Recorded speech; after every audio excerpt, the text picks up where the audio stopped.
Olá, alunas e alunos, bem-vindos a mais uma aula de História. Eu sou a professora Isabelle e hoje nós vamos entender um pouco sobre o processo da independência do Brasil. Vamos lá?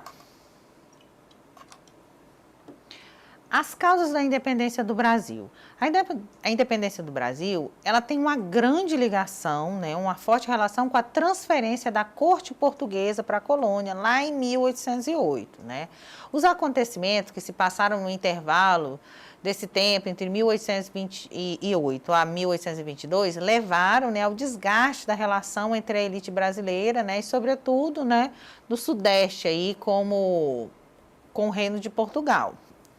Vamos entender, só para lembrar, 1808, lá na Europa, a gente tem o bloqueio continental, o avanço das tropas napoleônicas, e a declaração de que toda nação que fizesse comércio ou que demonstrasse apoio à Inglaterra seria invadida, pelas tropas napoleônicas aí da França, e com,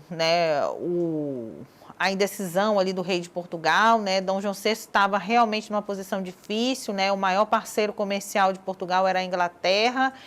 Ele resolve fugir para o Brasil, escoltado, pela marinha inglesa, e desembarca no Brasil em 1808. Alguns historiadores, inclusive, tratam essa data, como o início ali da independência mesmo, e ali declarado o fim do pacto colonial, A corte portuguesa, ela resolve se mudar para o Brasil e no fim de 1807, foge ali de Napoleão, vindo aí com toda a sua comitiva real. A mudança, de status do Brasil durante o período joanino é claramente identificado por meio de uma ação realizada em 16 de dezembro de 1815. Nessa data, o país foi elevado à condição de reino e passou a não ser mais colônia portuguesa, mas sim parte do Reino de Portugal. Com isso, esse último passou a chamar-se, Reino de Portugal, Brasil e Algarves. A gente tem aí a Revolução Liberal do Porto como um outro determinante fator aí no processo de independência do Brasil. A situação de Portugal naquele momento era muito ruim, pois o país enfrentava uma crise política e econômica em consequência da invasão francesa. Para agravar a situação dos portugueses, o rei Dom João VI estava no Rio de Janeiro, distante demais dos problemas da metrópole. A burguesia portuguesa, ela se organiza em cortes, instituição política que se baseou em princípios liberais. Daí nasceu a Revolução Liberal do Porto, que defendia a realização, de reformas em Portugal, e a grande exigência dos liberais portugueses era que Portugal e não o Brasil deveria ser sede do Império Português. Vamos lembrar, que a gente está aí no período auge do absolutismo. Então, se o rei estava no Brasil, se o rei está no Brasil, o Estado, a sede do Império, está no Brasil. Lembra lá, Luís XIV, o auge do absolutismo, o Estado sou eu? Aqui se aplica a mesma lógica. Dentro desse contexto, os liberais portugueses passaram a exigir o retorno do rei para Portugal. E Dom João VI realmente não tinha nenhuma intenção de voltar. Os portugueses também exigiram que o monopólio comercial fosse restabelecido no Brasil, E essas exigências demonstraram para a elite brasileira o desejo dos portugueses de restaurarem, os laços coloniais. Quando o rei desembarca aí no Brasil, uma das primeiras medidas é abrir os portos às nações amigas, as nações amigas, vamos ler aí a Inglaterra.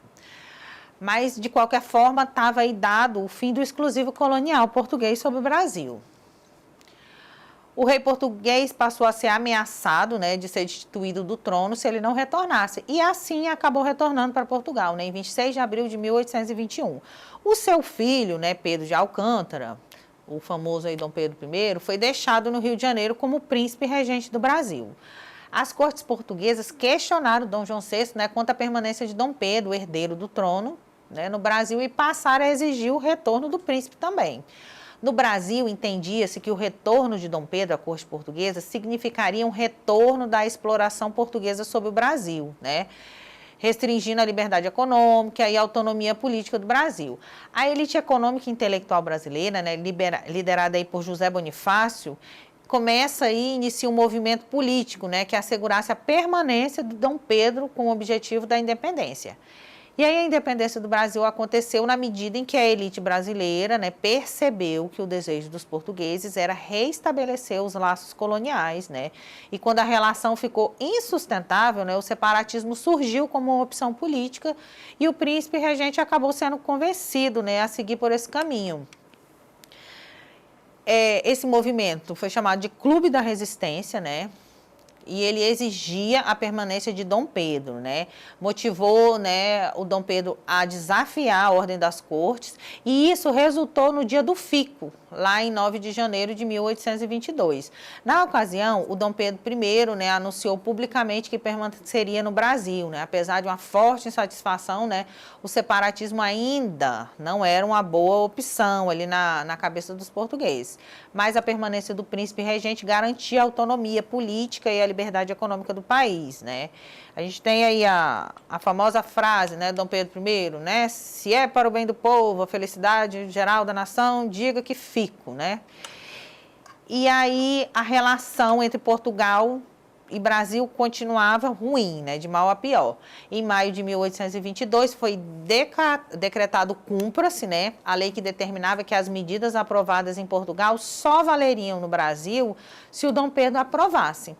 A essa altura, né, a ideia do separatismo já avançava bastante, né, já estava bem propagada, né, tanto que em junho foi convocada uma eleição para a formação de uma Assembleia Constituinte. E aí o caminho do rompimento seguia a todo vapor, né? A ideia de elaborar uma Constituição para o Brasil, né, reforçava isso.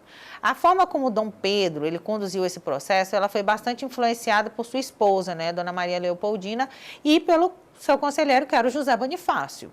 Em agosto de 1822, né, Dom Pedro assinou um decreto que declarava como inimigas as tropas militares que viessem de Portugal sem o seu consentimento. Naquele contexto, as elites do Centro-Sul, né, as províncias do Rio de Janeiro, São Paulo e Minas Gerais, já concebiam aí fortemente a ideia da independência. E aí a gente tem aí no cantinho, né, a representação aí, uma cópia da Declaração de Independência. A situação ela se agrava, né, ainda mais em agosto, né, e quando ordens chegaram, né, de Portugal, as cortes elas atacavam os privilégios dos brasileiros, né, acusavam o José Bonifácio de traição e ordenavam o imediato retorno de Dom Pedro.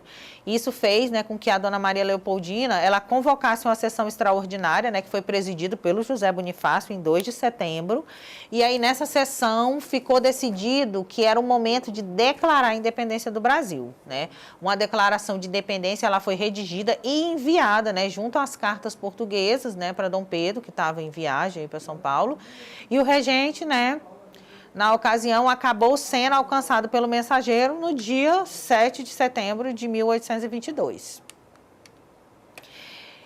E aí, né, em São Paulo, o Dom Pedro recebe, né, algumas cartas, né, de Portugal, da princesa, né, e do José Bonifácio, né, e a carta portuguesa ameaçava, né, que com o retorno dele forçado a Portugal. No entanto, a carta do José Bonifácio e da Leopoldina, né, estimulou, né, que Dom Pedro, né, tomasse a decisão definitiva.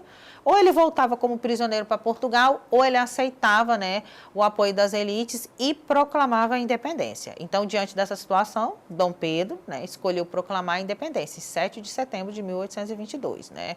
Aí, às margens do rio Ipiranga, né, em São Paulo, né, foi dado um grito, né, independência ou morte, né. Esse fato ele ficou imortalizado e chamado, né, de grito do Ipiranga, né. Assim, o Brasil rompe, né, com Portugal e declara sua independência. Claro, né, que né, alguns historiadores dizem que não foi bem assim, né, aquela coisa do grito, né, não tinha tantas pessoas, mas de qualquer forma, né, a partir de 1822 estava aí o Brasil independente. E aí a gente teve, né, alguns conflitos, né? As declarações, né, a declaração de independência, ela foi recebida positivamente por muitos, mas não por todos, né?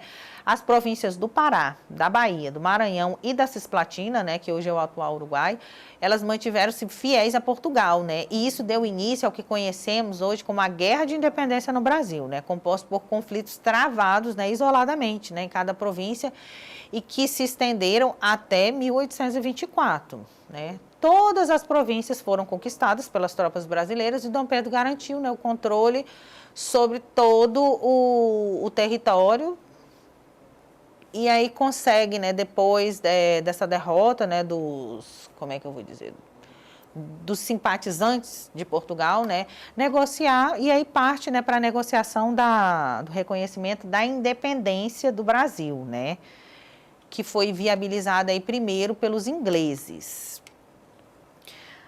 Vamos tratar do projeto de independência do Brasil. A gente tem aí, né, o Dom Pedro I conta com o apoio das elites do Centro-Sul, São Paulo, Minas Gerais e Rio de Janeiro. Pontual, né? Interessados em manter os privilégios adquiridos desde a presença da corte na América, né? E aí algumas características políticas, né? Elas permanecem mesmo após o processo de independência. A monarquia, a escravidão e as restrições ao exercício da cidadania. Nem todo mundo era cidadão no Brasil. A gente tem aí, né, o voto censitário, né, o tráfico negreiro, né, e vários outros retrocessos. As consequências da independência do Brasil, né? A gente tem aí, o Brasil se torna soberano, né, e se organiza numa monarquia.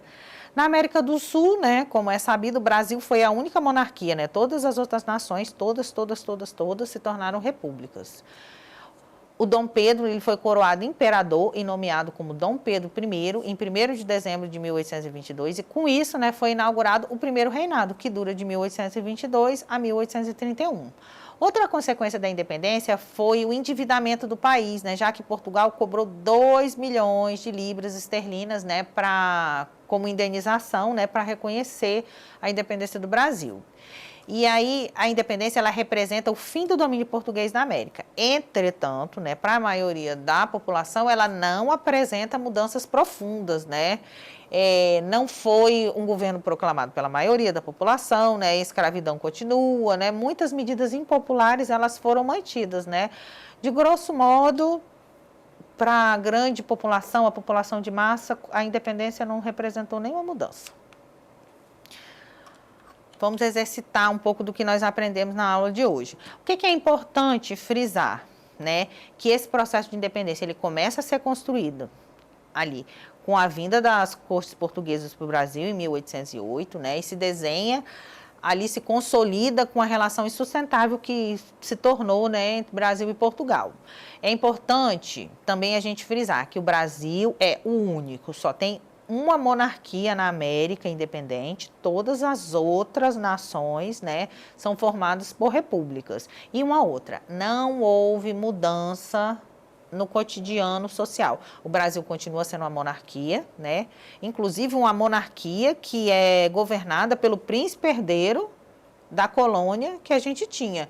Então, não são mudanças significativas. Claro, né, que em relação às práticas colonialistas, né, existem um avanço. Mas para a população mais baixa, né, para a classe média, continua a mesma coisa. Vamos exercitar um pouco do que nós aprendemos na aula de hoje. A independência do Brasil em 1822 foi fruto de uma série de fatores, né, cujo ponto de partida se pode localizar na vinda da família real para o Brasil em 1808. Com a corte no Brasil e a sede da monarquia para cá transmutada, deflagrou-se uma verdadeira inversão de papéis, tornando-se Portugal uma colônia de sua colônia. A tentativa de Portugal de reverter essa situação e tornar-se novamente metrópole no Brasil foi revelada de forma mais contundente através da letra A, Inconfidência Mineira, de 1789. Letra B, Revolução do Porto, de 1820. Letra C, Revolução Pernambucana, de 1817. Letra D, Revolução Francesa, de 1789. E letra E, Revolução Praieira, de 1848. A resposta certa, né, é a letra B, a Revolução Liberal do Porto, né, de 1820. Vamos a mais uma questão. Quais consequências a elite brasileira entendia ser possível, né, caso Dom Pedro retornasse a Portugal? A elite brasileira, né, entendia que um possível retorno de Dom Pedro a Portugal levaria à restrição da liberdade comercial e econômica do país, ou seja, né, uma volta ao pacto colonial, ao exclusivo colonial entre metrópole e colônia, né, bem como a redução ou fim da autonomia política do Brasil. Então, na aula de hoje, nós estudamos, né, fatores internos e externos que levam à independência do Brasil. Por hoje é só. Para ter acesso a essa aula e demais conteúdos, acesse a plataforma Eduque. Próxima aula.